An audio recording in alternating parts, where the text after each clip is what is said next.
อ๋อ จั่วเลย งัวจีนเด้อนี่เด้ออัวสีมือนี่ขัน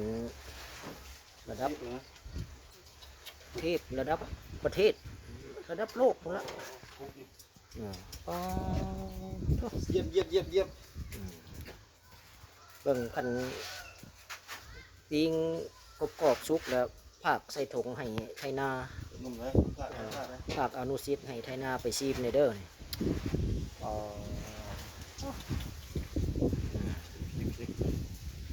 หาใส่บ่ได้แล้วสีมือแบบนี้ระดับตำนานแท้ น่าจะกินมา ๆเรื่องมัน เรื่องบ่าว เรื่อง ตำนานเรื่องบ่าว งัวจีนงัวอย่างนี้โอ้ยังงูไรงูท่านกินได้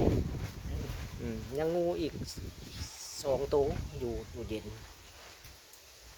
แต่มื้อนี้มีเนื้ออัวนี่เป็นเนื้อแห้งตัวนี้เห็ดแดดเดียวดูดิ กับข้าวเย็น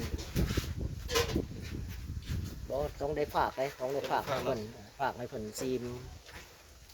มันหอมห้ามใจบ่อยู่ อนุสิทธิ์บอกอนุสิทธิ์บอก ส่งอนุสิทธิ์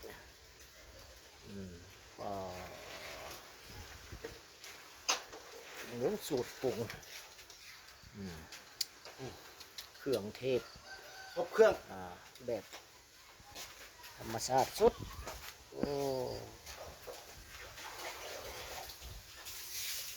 สุกแล้วจังแบ่งให้ไทยนาไทยเวียงซีมน้ำกันเบิ่งลูกตัวนี้ตัวเด็ดกินกับข้าวเย็นตัวนี้ยอด สุดยอดสุดยอดน้ำนี่กระบุที่มีได้ ต้องได้ผักให้คนซีมทำอย่างนี้ กินได้ไหม บ่มีอะไรเป็นตาทิ่มจังมัดอยู่ในนี้เรื่องรสชาติ